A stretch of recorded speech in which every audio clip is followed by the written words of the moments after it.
আমরা কল্পনার দ্বারাই একটা জিনিসকে আগে ভিজুয়ালাইজ করি। পাখিরা যদি নিজেদেরকে লুকিয়ে রাখে, আশ্রয় নিয়ে নেয়, তাহলে কি প্রকৃতির গান বা পৃথিবীর গান, কবিতা সেগুলো থেমে যাবে?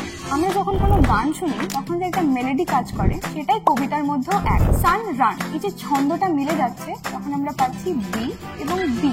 আমরা জীবন কিভাবে এগিয়ে যায়, কোথাও গিয়ে যেন থেমে থাকে না, শেষ থেকে যেন কোথাও আবার নতুন কোনো কিছু শুরু হওয়ার ইঙ্গিত থাকে।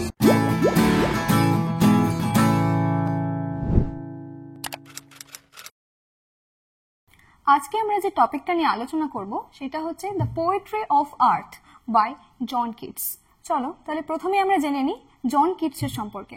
যে কোনো সাহিত্যিকের লেখা বা কবিতা হতে পারে, নাটক হতে পারে, সেটা বুঝতে গেলে সেই লেখক কোন কোন বিষয়গুলো নিয়ে লিখতেন বা হাইলাইট করতেন সেই বিষয়টা জেনে নেওয়া উচিত। জন কিটস জন্মগ্রহণ করছে 1795 লন্ডনে, এবং John Keats is one of the principal poets of English romantic movement.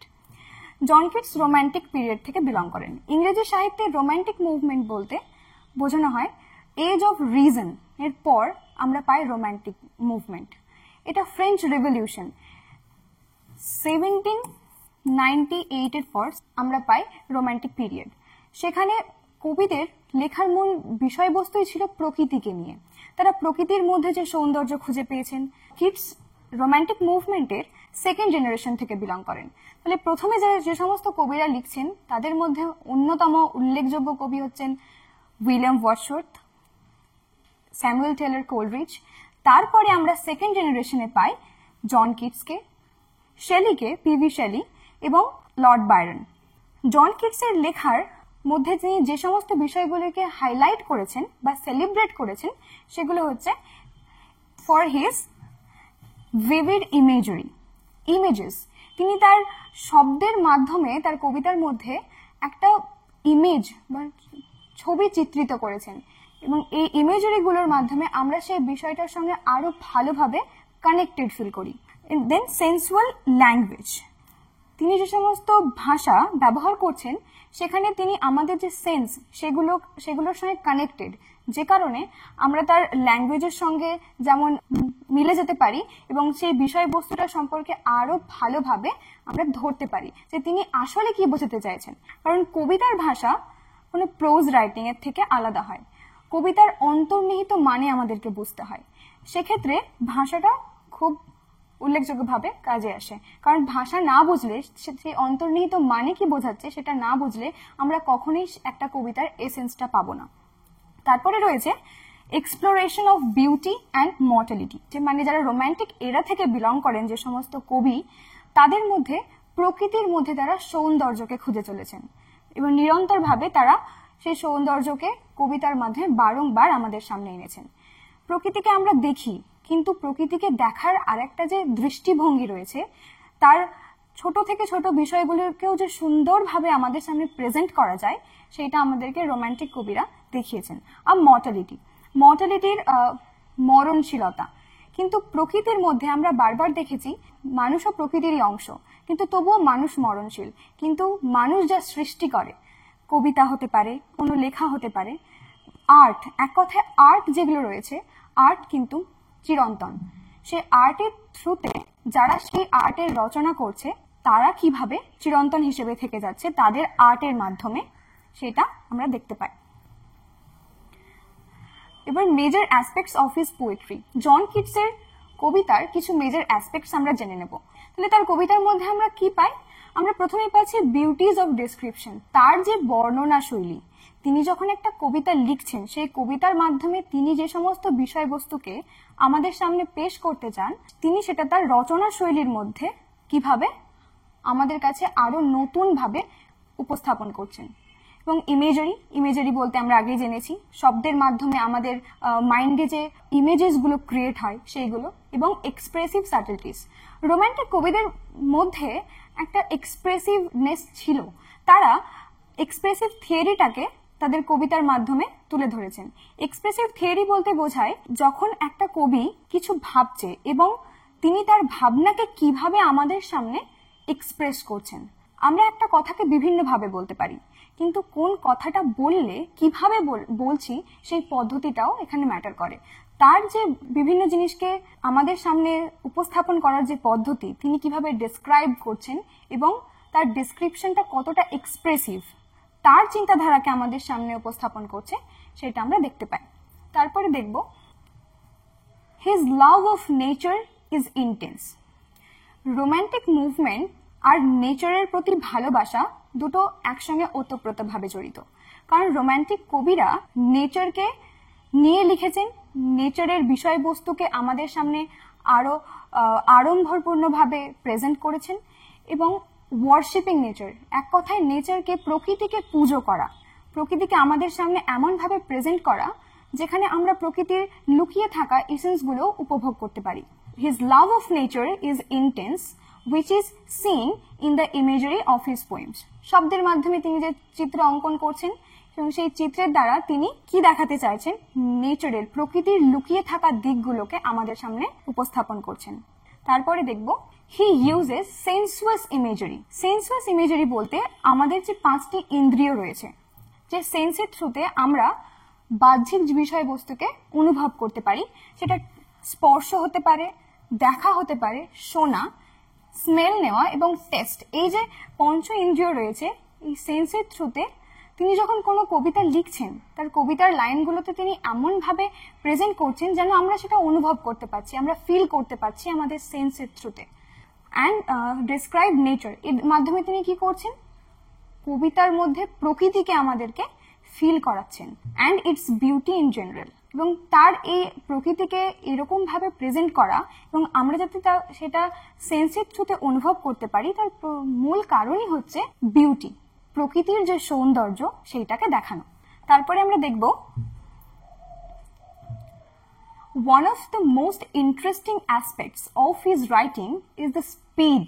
কি পেলাম আমরা? Speed, which engage the reader। কি করে? আমাদেরকে এনগেজ করে। এখানে স্পিড বলতে যে গতির কথা বোঝানো হচ্ছে, একটা কবিতা যখন আমরা পড়ি আমাদের কোথাও গিয়ে অড বা কোথাও গিয়ে ছন্ন ছাড়া মনে হবে না। আমরা যখনই জন কিটসের লেখা কোনো কবিতা পড়বো তার মধ্যে একটা ফ্লো থাকে। আমরা যখন প্রত্যেকটা লাইন বাই লাইন রিড করি তখন আমাদের মধ্যে যে ফ্লোটা কাজ করে, এই লাইনের একটা মানে, তার পরের লাইনের মানেটাও ঠিক তার আগের লাইনের সঙ্গে রিলেটেড। এই যে ফ্লো, যে গতি, লেখনীর যে গতি সেটা বজায় থাকে এবং এটা কি করে, রিডারদেরকে এনগেজ করে। আমরা যতক্ষণ না কোনো লেখকের লেখার সঙ্গে নিজেদেরকে এনগেজ করতে পারছি, কানেক্টেড ফিল করছি, ততক্ষণ আমরা কখনোই সেই লেখার মূল এসেন্সটা পাবো না। উইথ মোর ইন্টেন্সিটি, এবং শুধুমাত্র যে এনগেজ করছেন সেটাই নয়, ইন্টেন্সিটির সঙ্গে, মানে আমরা ইন্টেনশনালি সেই জিনিসটাকে বোঝার চেষ্টা করছি যে তিনি কি বলছেন, এই লাইনের মাধ্যমে তার অন্তর্নিহিত মানেটা কি, তিনি কি বোঝাতে চাইছেন আমাদেরকে। চলো তারপরে আমরা দেখি তারপরের ফিচার্স কি রয়েছে। His poems are rich in melodic beauty। এবার মেলোডিক বিউটি বলতে আমরা কি বুঝি? আমরা যখন কোনো গান শুনি তখন যে একটা মেলোডি কাজ করে, সেটাই কবিতার মধ্যেও এক। যে কোনো কবিতা বা গান প্রথমে লিরিক থাকে, তারপরে সেটা গান হতে পারে, কবিতা হতে পারে। এই দুটো ফর্মকে যখন আমরা মার্জ করি আমরা লিরিক বলতে পারি। সেই লিরিকের মধ্যে একটা মেলোডিক বিউটি আছে।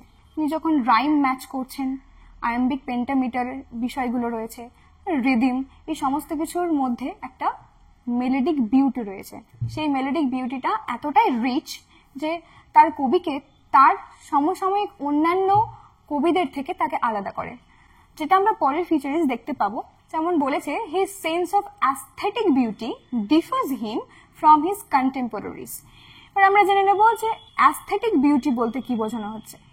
এই অ্যাস্থেটিক বিউটিকে এক কথায় বলা হয় নান্দনিক সৌন্দর্য। একটা জিনিসকে দেখলাম, তার সৌন্দর্য উপভোগ করলাম, কিন্তু ওই সুন্দর জিনিসটা দেখার পরে আমাদের মধ্যে যে একটা প্লিজিং, সুদিং সেন্স কাজ করে, সেটাই হচ্ছে অ্যাস্থেটিক বিউটি। এবং তিনি এই অ্যাস্থেটিক বিউটি তার লেখার মধ্যে তাকে তার বাকি সমসাময়িক যারা লেখক বা রাইটার, কবি ছিলেন তাদের থেকে তাকে আলাদা করে। এটা তার অন্যতম একটি বৈশিষ্ট্য, যার দ্বারা আমরা বুঝতে পারি যে হ্যাঁ, এটা জন কিটসের লেখা একটি কবিতা। যেহেতু তিনি রোমান্টিক এরা থেকে বিলং করছেন, খুব সম্ভবতই এবং খুব স্বাভাবিক যে তার মধ্যে রোমান্টিক টেন্ডেন্সি থাকবে, যে কারণে তিনি রোমান্টিক এরা থেকে বিলং করছেন। রোমান্টিক টেন্ডেন্সি বলতে বোঝায় রোমান্টিক পিরিয়ড এবং রোমান্টিক পিরিয়ডের লেখা কয়েকটি বৈশিষ্ট্য রয়েছে যেগুলো সব কবির মধ্যে আমরা পাই। যেমন প্রথমেই রয়েছে নেচারকে পুজো করা, তারপরে আমরা দেখতে পাই ইমাজিনেশন, কল্পনা। রোমান্টিক মুভমেন্টে বা রোমান্টিক এরাতে কল্পনা শক্তির ওপর এমফেসাইজ দেওয়া হয়, ইমাজিনেশন, এবং এটা ধরা হয় যে the most important gift that a poet ever possesses, that is the imagination. ঈশ্বরের কাছ থেকে পাওয়া একটা কবির সব থেকে প্রধান এবং সব থেকে গুরুত্বপূর্ণ যে উপহার সেটা হচ্ছে কল্পনা। আমরা কল্পনার দ্বারাই একটা জিনিসকে আগে ভিজুয়ালাইজ করি, তারপরে আমরা সেটাকে আমাদের লেখার মাধ্যমে তুলে ধরি এবং পরবর্তীতে রিডাররা যখন সেই লেখাটা পড়ে তখন তারাও সেই ইমেজটা দেখতে পায় যেটা একজন কবি আগে কল্পনা করেছেন। কল্পনা ছাড়া কোনো নতুন সৃষ্টি সম্ভবই নয়। আমরা যদি কল্পনাতে কোনো জিনিসকে না দেখি, সেটা বুঝতে না পারি, তবে সেটা নিয়ে লেখা বা সেটাকে এগিয়ে নিয়ে যাওয়া কখনোই সম্ভব নয়। পরবর্তীতে আমরা দেখে নিই, his contribution in English literature is majorly marked by his philosophic ideology. Philosophy এই শব্দটার অর্থই হচ্ছে দর্শন এবং আইডিওলজি মানে মতাদর্শ। জন কেটস তার পারিপার্শ্বিক পরিবেশ এবং তার জীবন দর্শন কিরকম ছিল, প্রত্যেকটি মানুষের নিজস্ব পার্সপেক্টিভ থাকে, অর্থাৎ দৃষ্টিভঙ্গি। সবাই নিজের নিজের দৃষ্টিভঙ্গি থেকে যে কোনো একটা পার্টিকুলার জিনিসকে বিভিন্ন ভাবে প্রেজেন্ট করতে পারে, বর্ণনা করতে পারে। সেই ফিলসফিক দার্শনিক যে মতাদর্শ জন কিটসের, সেইটা ইংরেজি সাহিত্যকে আরো সমৃদ্ধ করেছে। কিভাবে সমৃদ্ধ করেছে সেটা আমরা নেক্সট ফিচারে গেলেই দেখতে পাবো। চলো।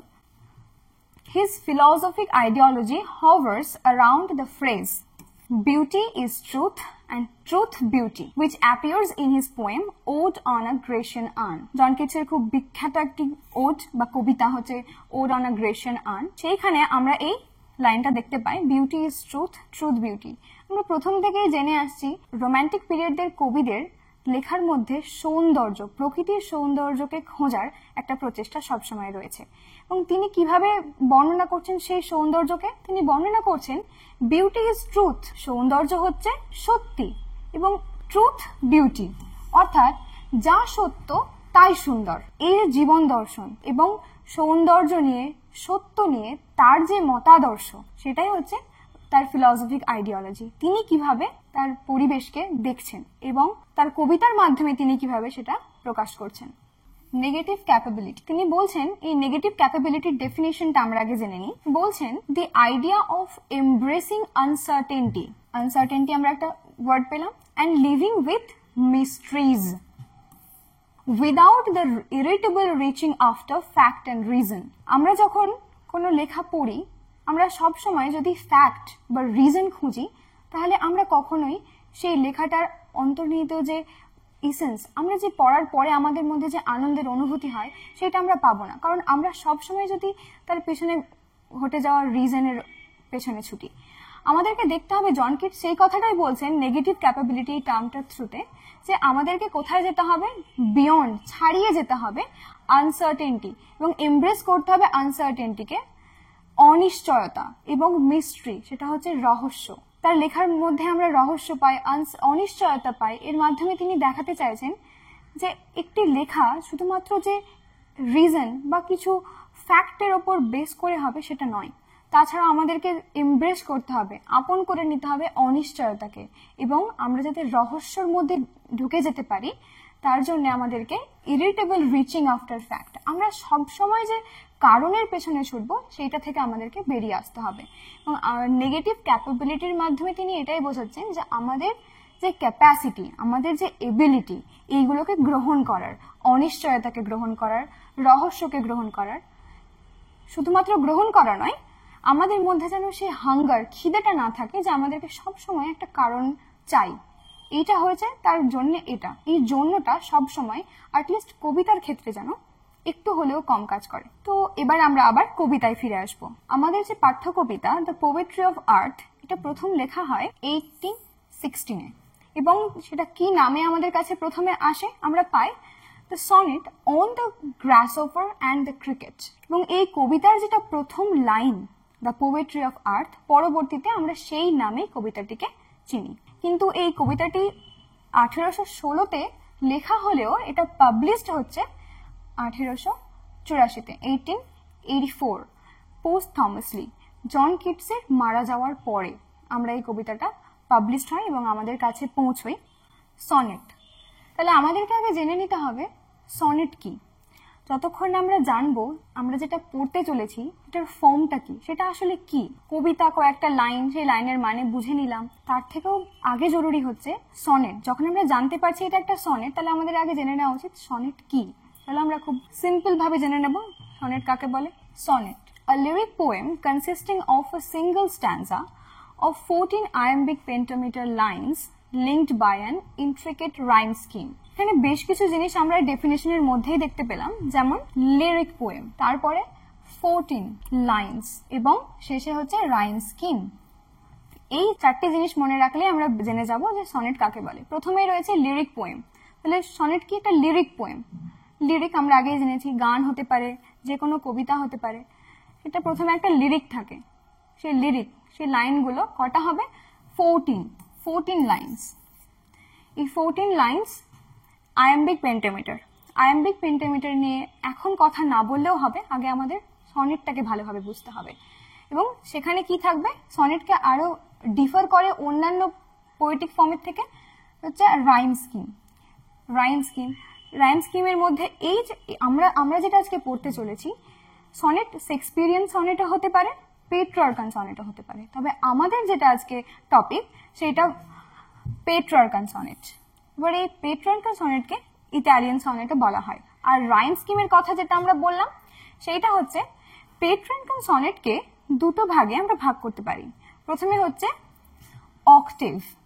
অক্টেভ অর্থাৎ প্রথম যে 8টা লাইন একটা কবিতার, সেই প্রথম 8টা লাইনকে আমরা বলি অক্টেভ, এবং তার পরবর্তীতে শেষের যে 6টা লাইন সেটাকে আমরা বলি সেস্টেট। এক্ষেত্রে আর রাইম স্কিমের ক্ষেত্রে কিভাবে কবিতার ছন্দ মিলে যাচ্ছে, প্রথমে সেই রাইম স্কিমের ক্ষেত্রে এ B B A, A B B এ, এটা অক্টেভের ক্ষেত্রে। প্রথম কবিতার 14 লাইনের একটি কবিতা, তার প্রথম 8টা লাইনকে আমরা বলবো অক্টেভ এবং শেষের 6টা লাইনকে আমরা বলবো সেস্টেট। এবং সেই লাইনগুলোর মধ্যে সেই লাইনগুলো কিভাবে ছন্দ মিলে যাচ্ছে সেই ছন্দটাকে বোঝার জন্য আমরা রাইম স্কিমটা দেখে নেব। A B B A, A B B A, এবং শেষের সেস্টেটের যে রাইম স্কিম সেটা হচ্ছে C D E, C D E. আমরা যখন মূল কবিতায় ঢুকবো তখন আমরা প্রত্যেকটি লাইনের রাইম স্কিম ধরে ধরে বোঝার চেষ্টা করব। তবে এবার আমরা কবিতায় পড়া শুরু করি। প্রথমে বলছে, the poetry of earth is never dead. লক্ষ্য করো, the poetry of earth is never dead. প্রথমেই কিন্তু কবি আমাদেরকে কিছু একদম অ্যাসার্ট করছেন, তিনি বলে দিচ্ছেন, কোনো জিজ্ঞাসা নেই, কিছু নেই, তিনি বলছেন the poetry of earth is never dead, অর্থাৎ পৃথিবীর কবিতা কোনো মৃত্যু নেই, পৃথিবীর কবিতা কখনো মরে না। when all the birds are faint, এখানে ফেইন্ট কথার অর্থ হচ্ছে টায়ার্ড হয়ে যাওয়া, ক্লান্ত, নিস্তেজ। কখন? when all the birds are faint with hot sun, গ্রীষ্মকালে যখন সূর্যের প্রখর তাপ থাকে তখন পাখিরা ক্লান্ত হয়ে যায় এবং কি করে? and hide in cooling trees, এবং তারা গাছের শীতল ছায়ায় আশ্রয় খোঁজে, তারা নিজেদেরকে লুকিয়ে রাখে। কেন? যাতে প্রখর সূর্যের তাপ থেকে তারা নিজেদের বাঁচাতে পারে। তাহলে কি প্রকৃতির গান বা পৃথিবীর গান, কবিতা সেগুলো থেমে যাবে? পাখিরা যদি নিজেদেরকে লুকিয়ে রাখে, আশ্রয় নিয়ে নেয় গাছের শীতল ছায়ায়, তবে কি পৃথিবীর কবিতা আর হবে না? কিন্তু তা নয়। কবি বলছেন আ ভয়েস উইল রান, সেই সময় একটা ভয়েস, রান, এখানে রান বলতে আমরা বুঝবো শোনা যাবে, ভেসে আসবে, একটা স্বর, একটা ভয়েস, একটা স্বর বা কবিতা বা গান আমরা যে কোনো ভাবে ধরতে পারি। A voice will run from hedge to hedge about the new মর্ন মিড। তাহলে আমরা আগে মানেগুলো জেনে নেব। আমরা দেখব এই যে নিউ মর্ন মেড, এই নিউ মর্ন মেডের অর্থ হচ্ছে সবে বা সদ্য কেটে রাখা ঘাস। এই যে আমরা দেখতে পাচ্ছি ইমেজে, যে সদ্য কেটে রাখা ঘাস, সেখানে ফ্রম হেজ টু হেজ, এ প্রান্ত থেকে সে প্রান্তে, সদ্য বা সবে কেটে রাখা ঘাসের এ প্রান্ত সে প্রান্ত থেকে কি হচ্ছে? একটা ভয়েস, শব্দ শোনা যাচ্ছে। That is the grasshopper's. কবি বলছেন সেটা কার শব্দ? গ্রাসহপারের। তাহলে এতক্ষণ যে তিনি বর্ণনা দিলেন সদ্য কেটে রাখা ঘাসের এ প্রান্ত সে প্রান্ত থেকে যে ভয়েস আমরা শুনতে পাচ্ছি সেটা আর কারো নয়, সেটা সেই গ্রাসহপার অর্থাৎ ঘাস ফড়িং এর শব্দ।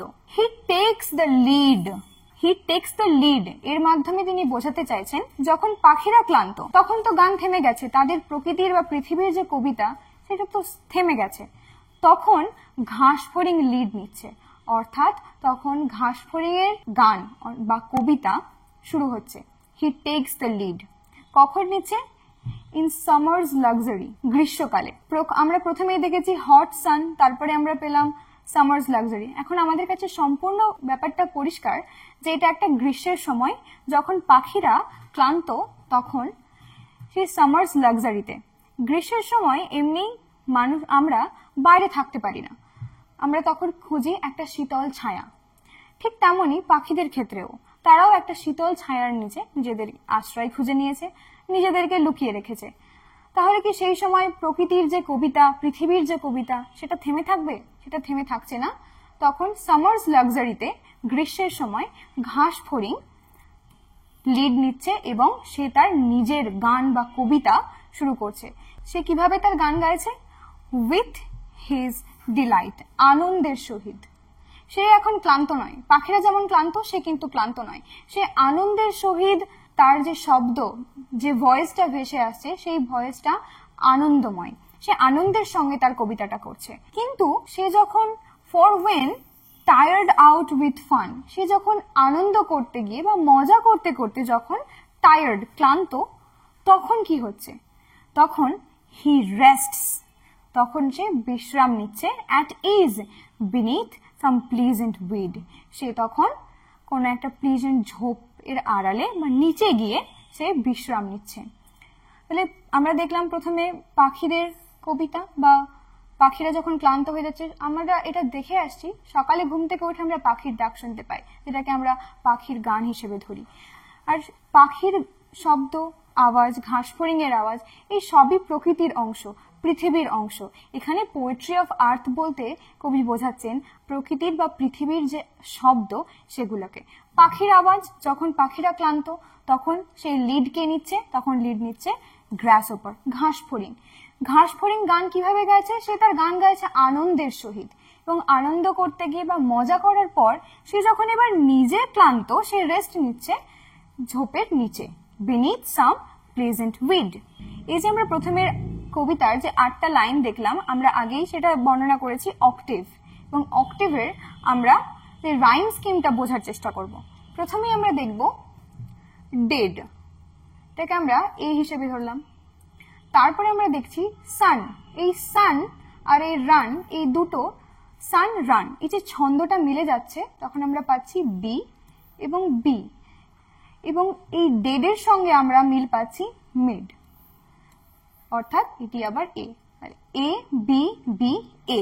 এই যে ছন্দের মিলন, ছন্দ যে মিলে যাচ্ছে, আমরা কবিতা বলতে বুঝি যেখানে ছন্দের মিল থাকবে, পড়তে ভালো লাগবে। ছন্দের মিল দেওয়ার কারণই হচ্ছে একটা কবিতাকে অন্যান্য গদ্য প্রোজের থেকে আলাদাভাবে দেখা। একটা কবিতার যে বৈশিষ্ট্য, তাকে অন্যান্য লিটারারি ফর্মের থেকে আলাদা করার মাধ্যমই হচ্ছে ছন্দ।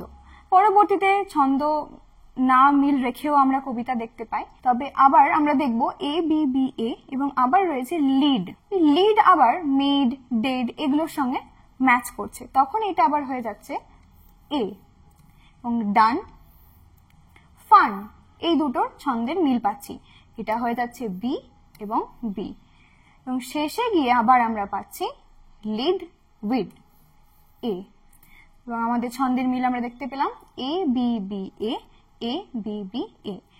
এটা প্রথম যে 8 লাইন্স অক্টেভের একটা সনেটের, এবং তার যে রাইম স্কিম আমরা সেটা দেখলাম। বাকি কবিতার লাইনগুলো পড়ে নিই। The poetry of earth is seizing never, এখান থেকে পরবর্তী যে 6টা লাইন সেটা শুরু হচ্ছে, এবং আমরা লক্ষ্য করলে বুঝতে পারবো প্রথম কবিতাটা শুরু হয়েছিল এই ইমেজ দিয়ে যে পৃথিবীর কবিতা কখনো মরে না বা মৃত্যু নেই। ঠিক এই কথা দিয়ে, এই সেন্স দিয়ে পরবর্তী যে সেস্টেটের যে 6টা লাইন সেটাও শুরু হচ্ছে। চলো পরের লাইনগুলো আমরা পড়ে নিই। The poetry of earth is seizing never, অর্থাৎ পৃথিবীর যে কবিতা সেটা কখনো থেমে থাকে না। আমরা আগেই দেখলাম পাখিদের পরে গান গাইতে এলো বা কবিতার জন্য শব্দের জন্য আমরা পেলাম ঘাসফড়িংকে। ঘাসফড়িং যখন ক্লান্ত এবং সে যখন বিশ্রাম নিচ্ছে কোনো ঝোপের নিচে, তখন কি হচ্ছে? তখনও কবি বলছেন যে পৃথিবীর কবিতা কখনো থামে না, নেভার। তিনি এমফেসাইজ করছেন, তিনি জোর দিয়ে বলছেন পৃথিবীর কবিতা কিন্তু কখনোই থামে না। On a loan winter evening, একটা লোন অর্থাৎ একাকী শীতের সন্ধ্যেই, when the frost, যখন ফ্রস্ট অর্থাৎ তুষারপাত, আমরা কল্পনা করব যে একটা শীতের সন্ধে একাকী। শীতকাল এমনিতেই একটু নির্জন, কারণ কেউই তার কমফর্ট ছেড়ে বেরিয়ে আসতে চায় না, সবাই নিজের নিজের ঘরের মধ্যে থাকে। এবং সেই সময় বাইরে যখন তুষারপাত চলছে, শীতের শীতলতাকে আরো তীব্র করে দিচ্ছে এবং চারিদিক যখন নিস্তব্ধ নির্জন, তখন কি পৃথিবীর কবিতা থেমে যাবে? কি হবে? তখন কবি বলছে when the frost, তুষারপাত has wrought a silence, বাইরের যে আবহাওয়া সেই তুষারপাত কি করছে? একটা নিস্তব্ধতা নিয়ে আসছে, নির্জনতাকে বয়ে নিয়ে আসছে। তখন from the stove there shrills, shrill কথার অর্থ হচ্ছে তীব্র, উগ্র। তখন স্টোভ, এখানে স্টোভ বলতে আমরা ধরে নেব ফায়ার প্লেস। এটা একটা ইন্টেরিয়রকে দেখানো হচ্ছে এবং এই লাইনের মাধ্যমে আমরা এতক্ষণ দেখলাম যে পৃথিবীর কবিতা বলতে কবি বাইরের পরিবেশ, প্রকৃতিকে বর্ণনা করছেন। এখন কবি ঘরের ভেতরের যে পরিবেশ সেইটাকে বর্ণনা করছে, যে from the stove there shrills, fireplace, এই সেই ফায়ার প্লেসের পাশ থেকে একটা শ্রিল, তীব্র, উগ্র কি আসছে? দ্য ক্রিকেট সং, আমরা ক্রিকেট অর্থাৎ ঝিঝি, ঝিঝি পোকার গান শুনতে পাচ্ছি। মানে গ্রাস হোপার অর্থাৎ ঘাসফড়িং এর পরে আমরা কার গান শুনতে পাচ্ছি? দ্য ক্রিকেট সং, ঝিঝি পোকার গান। এবং এই গানটা কি করছে? ইন ওয়ার্মথ ইনক্রিজিং এভার, এখানে যেহেতু আগুন জ্বলছে সেক্ষেত্রে ঘরের ভেতরে যে শীতলতা সেটা একটু হলেও কমছে এবং উষ্ণতাটা বেড়ে উঠছে। Warmth increasing ever and seems to one, এই ওয়ান, এখানে ওয়ান বলতে বোঝানো হচ্ছে হয়তো এই ফায়ার প্লেসের কাছে কেউ একজন রয়েছে এবং সে ধীরে ধীরে আগুন জ্বলার কারণে উষ্ণতা অনুভব করছে আর গান শুনতে পাচ্ছে ক্রিকেটের।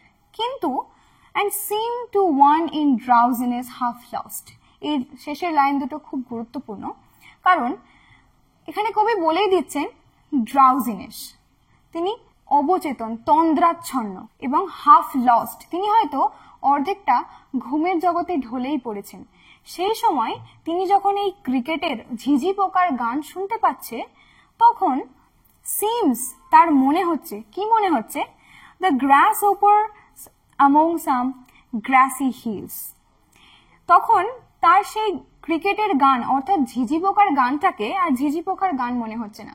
যেহেতু ঘরের পরিবেশে উষ্ণতা বৃদ্ধি পাচ্ছে, সেই উষ্ণতা অনুভব করতে গিয়ে সেই মানুষটির মনে হচ্ছে এইটা যেন একটা ঘাসফড়িং এর গান, যেটা কোনো একটা ঘাসে ঢাকা পাহাড় থেকে শোনা যাচ্ছে। এটা আরো সহজভাবে বললে এরকম দাঁড়ায়, ঘাসফড়িং কখন গান গায়? যখন পাখিরা ক্লান্ত, যখন পাখিরা আর গান করতে পারছে না তখন ঘাসফড়িং গান গায়। গ্রীষ্মকালে, গরমের সময়, যখন প্রচন্ড গ্রীষ্মের দাবদাহে আমরা ক্লান্ত, তখন আমরা ঘাসফড়িং এর গান শুনতে পাই। এবং আমরা শীতকালে গান শুনতে পাচ্ছি ক্রিকেটের, অর্থাৎ আমরা ঝিঝি পোকার গান শুনতে পাচ্ছি। কিন্তু যখন একজন ঘরের ইন্টেরিয়রের মধ্যে এই ফায়ার প্লেসের কাছে বসে উষ্ণতা অনুভব করছে, তখন তার কাছে সেই ঝিঝি পোকার গানটা যেন মনে হচ্ছে একটা ঘাসফড়িং এর গান। কোথা থেকে? গ্রেসি হিল, একটা ঘাসে ঢাকা পাহাড়ে। এবং এই সেস্টেটের এবার আমরা রাইম স্কিমগুলো দেখে নেব কিভাবে হচ্ছে। আমরা প্রথমেই দেখব সেস্টেট, শেষের 6টা লাইনের যে রাইম স্কিম, ছন্দ কিভাবে মিলছে। প্রথমে আমরা দেখতে পাচ্ছি নেভার এবং ফ্রস্ট, এই দুটোর তো ছন্দ মিলল না, নেভার এবং ফ্রস্ট দুটো হচ্ছে না, সেক্ষেত্রে সি এবং ডি। আর শ্রিলস, এইটাও এই পরপর 3টে লাইনের শেষে গিয়ে কোথাও কোনো ছন্দের মিল আমরা পাচ্ছি না। প্রথমে আমরা পাচ্ছি নেভার, তারপরে আমরা পাচ্ছি ফ্রস্ট, তারপরে শ্রিলস, দেন এইটা ই, সি ডি ই। কিন্তু আমরা এভার, এইটার সঙ্গে প্রথম লাইনের নেভারের মিল পাচ্ছি।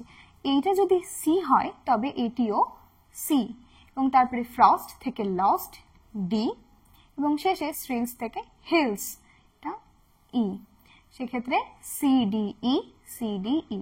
তাহলে সম্পূর্ণ রাইম স্কিমটা কি দাঁড়ালো? প্রথম 8টা লাইন অক্টেভের ক্ষেত্রে আমরা পেলাম A B B A A B B A, এবং শেষের 6টা লাইনের জন্য আমরা পেলাম C D E C D E। তাহলে এটা অক্টেভের জন্য, এটা সেস্টেটের জন্য, এবং এই দুটোকে মিলিয়ে আমরা পাচ্ছি 14 লাইনস, এবং সেটা একটা সনেটের, যেটা একটা সনেটকে ডিফাইন করছে। তাহলে এতদূর পর্যন্ত আমরা কবিতার যে বাংলা করে যে মানে সেটা জেনে নিয়েছি। এবার এই কবিতাটা পড়ার পরে আমরা এই কবিতার মধ্যে অন্তর্নিহিত কি কি মানে পেলাম সেটা আমরা দেখব। মেজর অ্যাসপেক্টস, প্রথমে আমরা দেখতে পাচ্ছি the poem indicates various sounds found in natural world, be it the calls of birds or insects। কবিতাটার মধ্যে আমরা বারবার পাচ্ছি কোনো না কোনো শব্দ, সেটা পাখির ডাক হতে পারে, ঘাস ফড়িং এর ডাক হতে পারে, বা ঝিঝি পোকার ডাক হতে পারে। এই যে গান বা কবিতা যেটা কবি বলছেন আসলে কি প্রকৃতির শব্দ, প্রকৃতির মধ্যে আমরা যে সমস্ত শব্দ খুঁজে পাই আমাদের কানে ভেসে আসে সেগুলোই হচ্ছে প্রকৃতির এবং পৃথিবীর কবিতা। এবং বিভিন্ন রকমের যে শব্দ, সেটা পাখির সব আওয়াজ হতে পারে, সেটা কোনো পতঙ্গের আওয়াজ হতে পারে, কারণ প্রত্যেকেই প্রকৃতির অংশ, পৃথিবীর অংশ। পাখি, মানুষ, পতঙ্গ সকলে যেহেতু প্রকৃতির এবং পৃথিবীর অংশ, সেক্ষেত্রে কোথাও গিয়ে সমস্ত কিছু যেন একাকার ভাবে মিলে যায় এবং প্রত্যেকের শব্দ বা আওয়াজই যেন প্রকৃতির শব্দ, পৃথিবীর কবিতা। পরের ফিচারে আমরা যাব, portrayal of seasonal beauty of nature starting with summer represented by grasshopper. আমরা কবিতাটা যদি ভালোভাবে পড়ি তবে দেখব যে এখানে আমরা ঋতু পরিবর্তনও দেখতে পাচ্ছি। প্রথমে আমরা দেখলাম সূর্যের প্রখর তাপ, যেটা আমরা গ্রীষ্মকালে পাই। তার পরবর্তীতে আমরা দেখছি যে শীতকাল, একটা শীতের সন্ধে, একাকী শীতের সন্ধে যেখানে বাইরে তুষারপাত হচ্ছে। এবং তারপরে আবার আমরা দেখতে পাচ্ছি একজন মানুষ, সে উষ্ণতা অনুভব করছে এবং সেই উষ্ণতা তাকে মনে করিয়ে দিচ্ছে গ্রীষ্মকালের ঘাস ফড়িং এর যে শব্দ সেইটা। তো এটা একটা সাইকেলের মতো চলতে থাকছে, ঋতুচক্র। আমরা প্রথমে গ্রীষ্ম দেখতে পাচ্ছি, তারপরে শীত পাচ্ছি, তারপরে আবার কোথাও না কোথাও গিয়ে পুনরায় আমরা গ্রীষ্মের যে উষ্ণতা বা তাপ সেইটা পাচ্ছি, অথবা সে আগুনের উত্তাপ যেন আমাদেরকে গ্রীষ্মের কথা মনে করিয়ে দিচ্ছে। এবং এই যে সামার, এই সামারকে কে লিড করছে? আমরা পাচ্ছি গ্রাসহপার। ঘাস ফড়িং তার ডাক বা শব্দের মাধ্যমে গ্রীষ্মকালকে আমাদের সামনে উপস্থাপন করছে, রিপ্রেজেন্ট করছে। এবং তার যে গান বা শব্দ সেইটা ধীরে ধীরে এগিয়ে যাচ্ছে কোথায়? শীতে, অর্থাৎ শীতকালে। সেটা কিনা আবার রিপ্রেজেন্ট হচ্ছে কার দ্বারা? এই ক্রিকেট অর্থাৎ ঝিঝি পোকার দ্বারা। আমরা ঝিঝি পোকার শব্দের শুধুমাত্র অগ্রগতি দেখছি না, আমরা দেখছি সিজন, ঋতু কিভাবে এগিয়ে যাচ্ছে, একটার পরে আরেকটা ঋতু পরিবর্তন। এবং এইভাবে কিডস কি করছে? Thus he glorifies eternal song or poetry of nature। এইভাবে কবি দেখাচ্ছেন যে প্রকৃতি অর্থাৎ পৃথিবীর যে কবিতা সেটা কোনো ঋতুতেই বা কখনোই থেমে থাকে না। হ্যাঁ, সেটা যে উপস্থাপন করছে সেই উপস্থাপকের হয়তো পরিবর্তন ঘটে, কোথাও পাখি, কখনো তার পরবর্তীতে ঘাস ফড়িং, তারপরে ঝিঝি পোকা, কিন্তু এই যে গান বা কবিতা সেটা কিন্তু চিরন্তন ভাবে একের পর এক চলেই যাচ্ছে, সেটার কিন্তু কোনো বিরাম নেই, সেটা অনগোয়িং প্রসেস হিসেবে চিরন্তন। পরের ফিচার্স আমরা দেখব, he likens music with poetry and celebrates it in any way and each form. John Keats এখানে প্রথমেই বলছেন যে পৃথিবীর কবিতা কখনো থামে না, কিন্তু যখন আমরা ক্রিকেট অর্থাৎ ঝিঝি পোকার কথা পাচ্ছি তখন আবার তিনি বলছেন ক্রিকেট সং। সেটা যদি আমরা দেখি, তিনি বলছেন ক্রিকেট সং, আর প্রথমে তিনি বলেছেন পোয়েট্রি। তাহলে এই কবিতা, গান, এগুলো সবই যেন কোথাও গিয়ে এই কবিতার মধ্যে এক হয়ে যাচ্ছে, একটা একত্রীকরণ আমরা দেখতে পাই। তিনি সমস্ত কিছুকে মিলিয়ে দিচ্ছেন এবং এর মাধ্যমে তিনি কি দেখাতে চাইছেন? তিনি বলছেন তিনি সেলিব্রেট করছেন কোন জিনিসকে? লাইকেন্স অর্থাৎ তিনি দুটো জিনিসকে মিল দেখাচ্ছেন, এক করে দিচ্ছেন, একত্রীকরণ করছেন।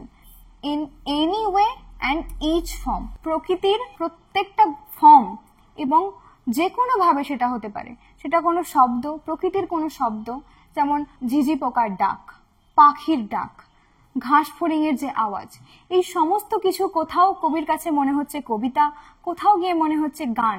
তাই মিউজিক অর্থাৎ গান এবং পোয়েট্রি, কবিতার একত্রীকরণ দেখাচ্ছেন এই কবিতার মাধ্যমে। চলো তার পরের ফিচার্স আমরা দেখব। ঠিক যে কথাটা আমি বললাম যে সাইকেল অফ সিজন, এই যে ঋতু চক্র, গ্রীষ্ম থেকে শীত, শীত থেকে আবার গ্রীষ্ম, সেক্ষেত্রে তোমাদের মনে হতে পারে যে এখানে বর্ষাকালের কথা কেন এলো না। এটা যেহেতু ইংল্যান্ডের পার্সপেক্টিভে লেখা, ইংল্যান্ডে আমরা প্রধানত দুটো ঋতু দেখতে পাই, একটা হচ্ছে গ্রীষ্মকাল আর একটা শীতকাল, এবং ওখানে বর্ষাকাল শীতের সঙ্গেই আসে, মানে ঠিক যখন শীতকাল শুরু হয় তখনই সেখানে বৃষ্টি দেখা যায়। তাই আমরা এখানে দুটো ঋতুকে প্রমিনেন্ট ভাবে দেখতে পাচ্ছি। এবার এই যে ঋতুচক্র সেটা কি সিম্বলাইজ করছে সাইকেল অফ লাইফ। লাইফ কি হয়, একটা বার্থ আছে, প্রথমে আমরা জন্মাই, তারপরে আমাদের গ্রোথ থাকে, তারপরে ডিকে, আমরা ধীরে ধীরে ক্ষয় হয়ে যায় জীবন এবং আবার নতুন করে শুরু হয়। সেক্ষেত্রে তিনি দেখাচ্ছেন the poetry of earth never cease. এই লাইনের মাধ্যমে তিনি কি বলছেন, এই লাইনের মধ্যে লুকিয়ে রয়েছে beauty and resilience of nature itself, প্রকৃতির যে নিয়ম, যে নিয়মের মধ্যে আমরা সকলে বাঁধা। সেক্ষেত্রে আমাদের ক্ষয় হলেও প্রকৃতির চিরন্তন কিছু সত্য, কিছু সৌন্দর্য, সেটা কখনো থেমে থাকে না, সেটা তার নিজস্ব নিয়মে চলতেই থাকে। সেটাকে এগিয়ে নিয়ে যায় যারা, তাদের হয়তো পরিবর্তন ঘটে, কিন্তু প্রকৃতির যে গান বা প্রকৃতির যে বিউটি, সেইটা সৌন্দর্য ধারাবাহিকভাবে চলতেই থাকে। সিম্বল, এবার আমরা দেখব যে তিনি কি কি জিনিসকে সিম্বলাইজ করেছেন, তার মাধ্যমে তিনি কি বোঝাতে চাইছেন, তার অন্তর্নিহিত মানেগুলো কি, আমরা সিম্বলের থ্রুতে জানতে পারবো। প্রথমেই আমরা দেখছি গ্রাসহপার। গ্রাসহপার অর্থাৎ আমরা জেনেছি ঘাস ফড়িং। ঘাস ফড়িং কি সিম্বলাইজ করছে, কি বোঝাতে চাইছে? সামার, প্রথমেই সামার, কারণ ঘাস ফড়িং কখন শব্দ ভেসে আসে, ঘাস ফড়িং এর ভয়েস আমরা কখন শুনতে পাই?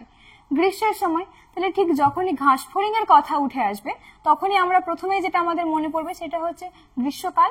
তারপরে আমরা পাবো ওয়ার্মথ, উষ্ণতা, এনার্জি এবং ইটারনাল ভয়েস এবং চিরন্তন যে স্বর, যে শব্দ, even in the hottest day, যখন সকলে ক্লান্ত, ইভেন পাখিরাও যখন ক্লান্ত, তারাও যখন তাদের প্রকৃতির কবিতাকে, পৃথিবীর কবিতাকে, গানকে এগিয়ে নিয়ে যেতে পারছে না, তারা যখন নিস্তেজ ক্লান্ত, সেই হটেস্ট ডেতেও কে এগিয়ে আসছে পৃথিবীর গানকে এগিয়ে নিয়ে যাওয়ার জন্য?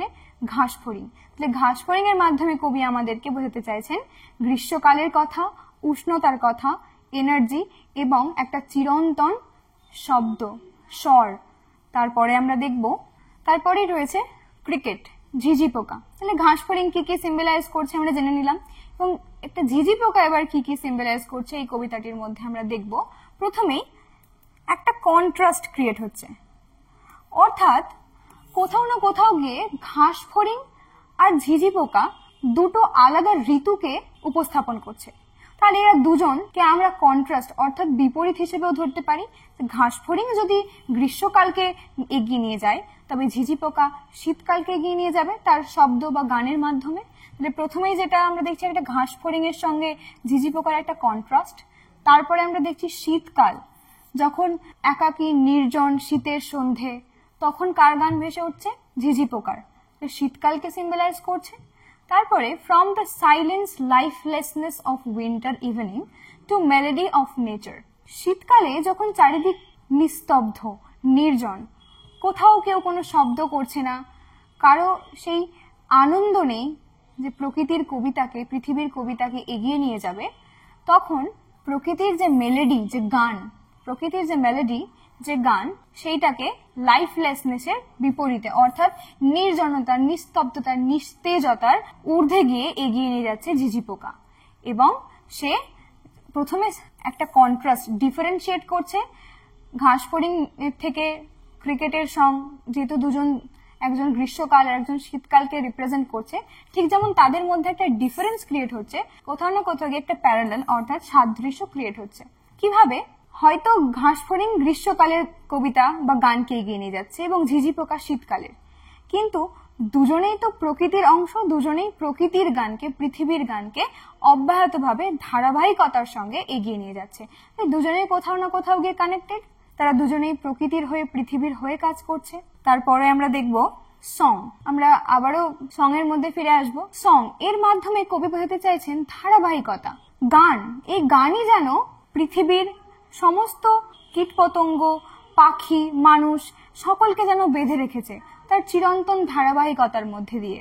কখনো পাখি গান গাইছে, কখনো ঘাসফড়িং এর আওয়াজ, কখনো ঝিঝি পোকার ডাক, এই সব কিছুতেই যেন প্রকৃতির বা পৃথিবীর গানটা অব্যাহত থাকছে।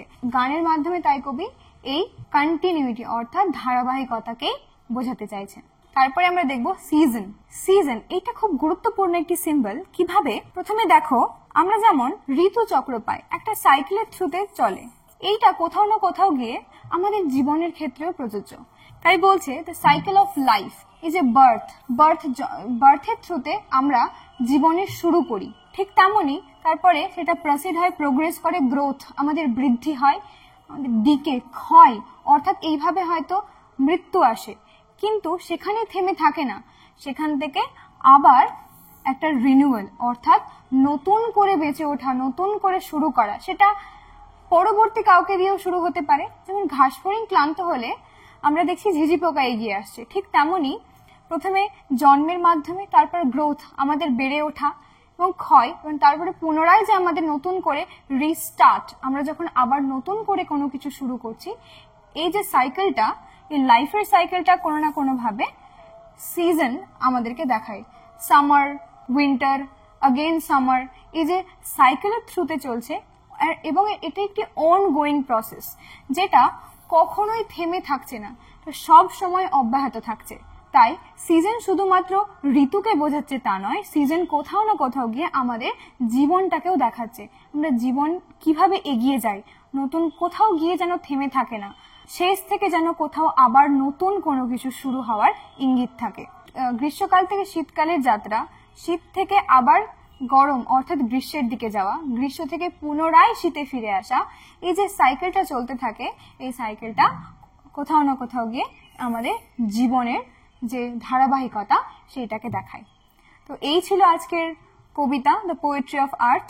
তোমরা সেটা পড়ো এবং আমরা খুব তাড়াতাড়ি নতুন টপিক নিয়ে ফিরে আসবো। এই ধরনের এডুকেশনাল ভিডিও আরও দেখতে চ্যানেলটিকে সাবস্ক্রাইব করে এলিট পরিবারের মেম্বার হয়ে যাও। Thank you so much and always remember, knowledge worth sharing.